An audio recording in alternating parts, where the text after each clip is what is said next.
ओम जय श्री हरि। जय माँ लक्ष्मी।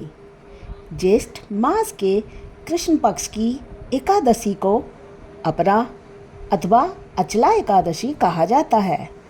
इस दिन भगवान विष्णु की पूजा की जाती है। इसके करने से कीर्ति, पुण्य तथा धन की वृद्धि होती है तथा भूत प्रेत जैसी निकृष्ट योनियों से मुक्ति मिलती है और हमारे जीवन में किए गए सभी अनजाने पापों से मुक्ति मिलती है।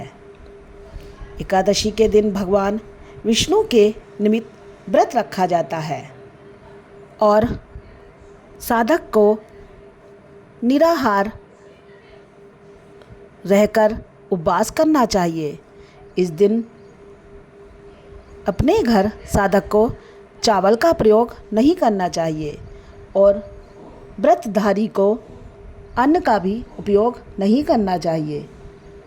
इस दिन भगवान विष्णु की प्रतिमा को स्नान करा के पीले वस्त्र पहनाकर फूलों से सुसज्जित कर चौकी पर बैठाकर उनकी पूजा अर्चना करनी चाहिए। कहा जाता है कि अपरा एकादशी का बहुत बड़ा महत्व है। एक बार युधिष्ठिर कहने लगे, हे भगवान, ज्येष्ठ कृष्ण एकादशी का क्या नाम है तथा इसका क्या महत्व है? आप कृपा कर मुझे बताइए। कृष्ण बोले, राजन, इस एकादशी का नाम अपरा एकादशी है क्योंकि यह अपार धन संपत्ति देने वाली है।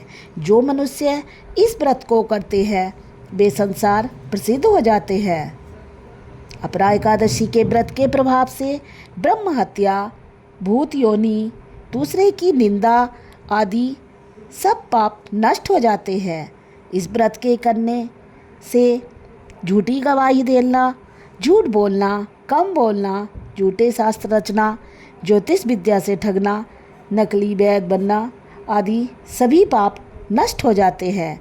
जो क्षत्रिय युद्ध से भाग जाए तथा जो शिष्य गुरु से विद्या प्राप्त करके उसकी निंदा करे वे सब अवश्य नरक में जाते हैं। मगर अपरा एकादशी का व्रत रखने से वे इस पाप को कम कर सकते हैं।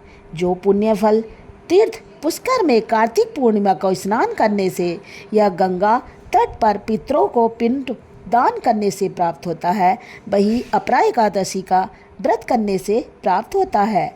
माघ मास में जब सूर्य मकर राशि पर स्थित हो तो प्रयागराज के स्नान से, शिवरात्रि का व्रत करने से, बृहस्पति के सिंह राशि पर स्थित होने पर, गोदावरी नदी के स्नान से, कुंभ में केदारनाथ तथा बद्रिकाश्रम की यात्रा करने से, सूर्य ग्रहण में कुरुक्षेत्र के स्नान से, स्वर्ण अथवा हाथी घोड़ा दान करने के यज्ञ में स्वर्ण दान करने अथवा अर्ध प्रसूता गो दान करने से जो फल मिलता है वही पुण्य फल अपरा एकादशी का व्रत करने से मिलता है। अपरा एकादशी का व्रत तथा भगवान विष्णु का पूजन करने से मनुष्य सब पापों से छूटकर विष्णु लोक को जाता है। हे राजन, यह अपरा एकादशी की कथा लोकहित के लिए कही गई है। इसके पढ़ने अथवा सुनने से मनुष्य सब पापों से मुक्त हो जाता है।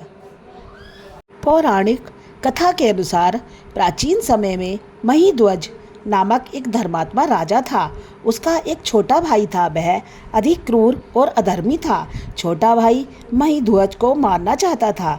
एक बार रात को उसने अपने बड़े भाई की हत्या कर सबको जंगल में जाकर पीपल के नीचे गाड़ दिया। अकाल मृत्यु होने की वजह से महिध्वज प्रेत आत्मा के रूप में उसी वृक्ष पर रहने लगा और वहाँ पर उत्पात करने लगा। एक बार धौम्य ऋषि उस वृक्ष के पास से गुजर रहे थे। तब उन्होंने उस प्रेत आत्मा को देखा। ऋषि ने अपने तपोबल से प्रेत के उत्पात का कारण समझा। इसके बाद उन्होंने उस आत्मा को पीपल के पेड़ से उतारा और परलोक विद्या का निर्देश दिया। उसे प्रेत योनि से मुक्ति दिलाने के लिए धौम्य ऋषि ने खुद अपरा एकादशी का व्रत किया। उसके पुण्य से धर्मात्मा को प्रेत योनि से मुक्ति मिल गई। इसके बाद उसने ऋषि का धन्यवाद किया और स्वर्ग को चला गया। ओम जय श्री हरि। जय हो महालक्ष्मी की। ओम नमो भगवते वासुदेवाय।